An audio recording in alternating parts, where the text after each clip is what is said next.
हिंदू विवाह अधिनियम 1955 का सेक्शन 13 विवाह विच्छेद की बात करता है, डाइवोर्स की बात करता है, तलाक की बात करता है। तलाक क्या है? तलाक का मतलब होता है किसी ऐसे रिश्ते को खत्म करना जो जबरदस्ती का है, उस रिश्ते में असहनीय पीड़ा है, उस रिश्ते में बहुत ज्यादा दुख है और अब उस रिश्ते को किसी भी कंडीशन में आगे नहीं बढ़ाया जा सकता। खूब कोशिश कर ली साथ रहने की, बहुत ट्राई किया कि हम फिर से एक साथ जुड़ पाए, लेकिन किसी भी कारणवश हम उस रिश्ते को अब आगे नहीं चला पा रहे। ऐसे रिश्ते को कानूनी रूप से आजादी दे देना ही डाइवोर्स है, तलाक है। कुछ लोग सोचते हैं कि डाइवोर्स का मतलब होता है कि रिश्ते को खत्म कर देना या रिश्ते तोड़ना डाइवोर्स होता है, जबकि ऐसा नहीं है। पति पत्नी को कानूनी रूप से आजादी दे देना डाइवोर्स है। वो तलाक लेने के बाद किसी अन्य व्यक्ति के साथ फिर से शादी कर सकते हैं, नई शुरुआत कर सकते हैं जिससे वो जुड़ना चाहते हैं।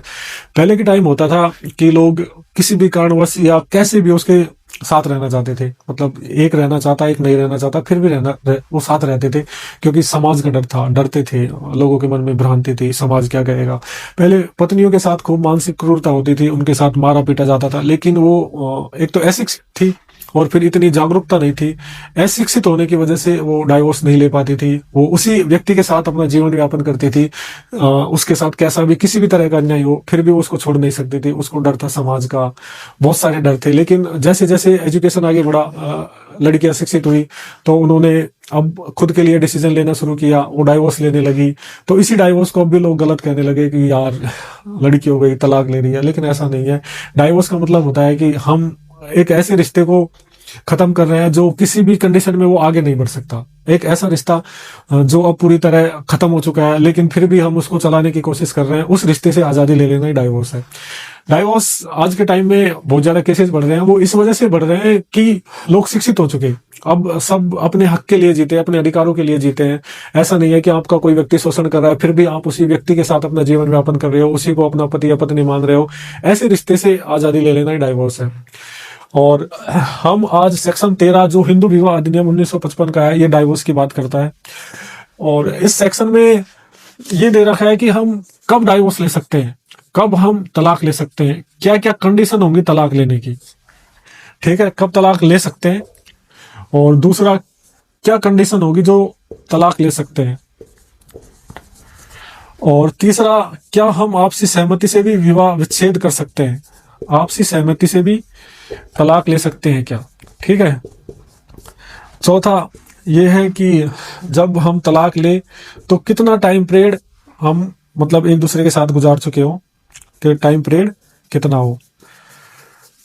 ठीक है, इन सब चीजों के बारे में हम सेक्शन 13 में पढ़ने वाले हैं। जो सेक्शन 13 है ये विवाह विच्छेद की बात करता है, और हिंदू विवाह अधिनियम 1955 में सेक्शन 13 का उल्लेख है। इसी के आधार पे ही आप तलाक ले सकते हैं। इस सेक्शन में जो जो कंडीशन फुलफिल होती है ना, उसी के आधार पे हम डाइवोर्स ले सकते हैं। ऐसा नहीं है कि हम मन नहीं है साथ रहने का तो तलाक ले लिया, ऐसा नहीं है। इसमें जो कंडीशन है सेक्शन 13 में, उन कंडीशनों को फुलफिल होना बहुत जरूरी है। तो हम पढ़ते हैं कि सबसे पहली कंडीशन क्या होनी चाहिए। ठीक है, कि जिसके बेस पे हम डाइवोर्स ले सके। आपकी पत्नी को या पति को ऐसी कोई बीमारी हो चुकी हो जिसका कोई इलाज नहीं हो, लाइलाज बीमारी हो चुकी हो, तो ये भी डाइवोर्स का एक कारण बन सकता है, वैध कारण बन सकता है। ठीक है, इसके बेस पे भी आप डाइवोर्स के लिए अप्लाई कर सकते हो कि मैं जिस व्यक्ति के साथ जीवन व्यापन कर रही हूँ उसको एक ऐसी बीमारी हो चुकी है, उसका कोई इलाज नहीं है, और उसके साथ रह के अब जीवन व्यापन नहीं किया जा सकता। जो दाम्पत्य अधिकार है, यह दाम्पत्य रिश्ता है, उसको आगे नहीं बढ़ाया जा सकता, इसलिए हम डाइवोर्स ले सकते हैं। ठीक है, एक तो ये वैलिड रीजन हो गया कि हम इसके बेस पे विवाह विच्छेद कर सकते हैं। और तलाक उसी का हो सकता है जिसने शादी की है, जिसने शादी ही नहीं की उसका तलाक हो ही नहीं सकता। ऐसा नहीं है कि हम दोस्त हैं या गर्लफ्रेंड बॉयफ्रेंड है तो डाइवोर्स ले ले, ऐसा नहीं है। दूसरा जो डाइवोर्स का रीजन है वो है क्रूरता। ठीक है, क्रूरल्टी कर दी गई है, मानसिक रूप से शारीरिक रूप से क्रूरल्टी की गई है, तब भी वो डाइवोर्स का आधार माना जा सकता है। तीसरा रीजन है कम से कम 2 साल से ज्यादा समय से दोनों अलग रह रहे हो, एक दूसरे को त्याग दिया हो, 2 साल हो गए। ठीक है, ये भी डाइवोर्स का एक मजबूत कारण बन सकता है।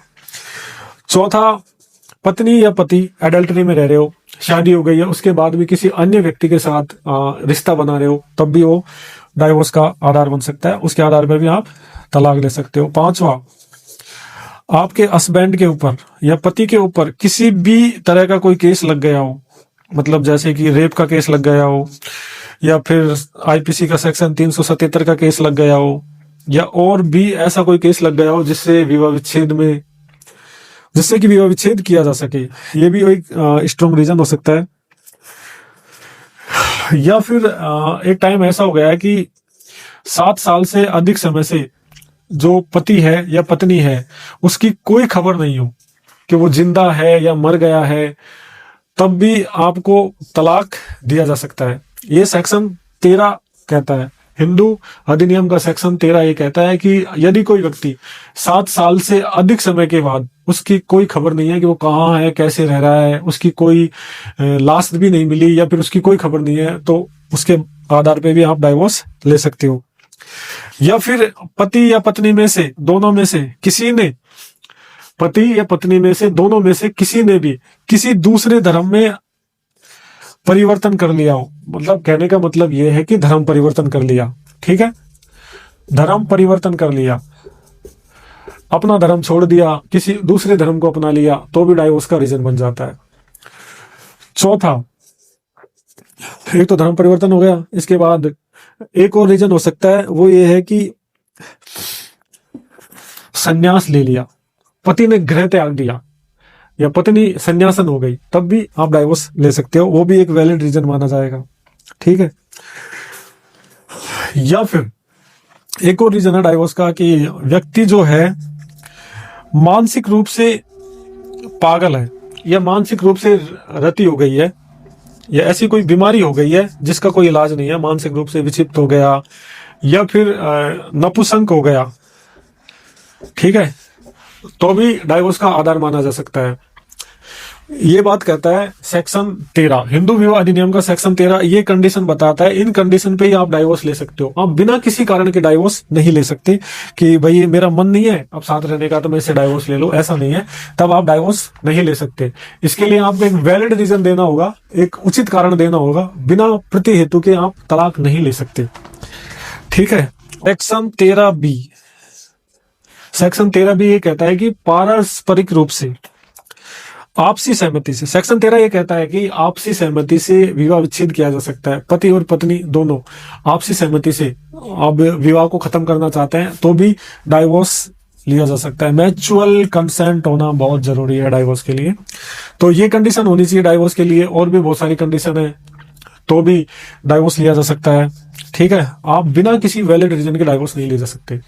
इसके लिए कोर्ट आपको टाइम देगा, एक साथ रहने के लिए काउंसलिंग करवाएगा और भी पूरी प्रक्रिया चलती है कोर्ट की। ऐसा नहीं है कि प्रोसेस होती है, कोर्ट की प्रक्रिया होती है, सारी चीजों को मानना होता है, उसके बाद ही आपको डाइवोर्स मिल जाएगा। डाइवोर्स हलवा नहीं है, डाइवोर्स लेने के लिए आपको एक पूरी प्रक्रिया से गुजरना होगा। और दूसरा इंपॉर्टेंट सवाल यह है कि आपको किसी से प्रेम हो जाता है, आप अब उस व्यक्ति के साथ नहीं रहना चाहते, तो आप डाइवोर्स ले सकते हो, वैलिड रीजन दे सकते हो कि मैं इस व्यक्ति के साथ अब नहीं रह सकता। उसके बहुत सारे कारण हो सकते हैं कि मेरे साथ क्रूरल्टी कर रहा है या किसी और केस में फंस चुका है या फिर ऐसे किसी केस में फंस गया जिसमें उसकी जमानत नहीं होती, ठीक है, एक लाइफ इम्प्रिजमेंट हो जाए, आजीवन कारावास हो जाए, तो भी आप डाइवोर्स के लिए अप्लाई कर सकते हो।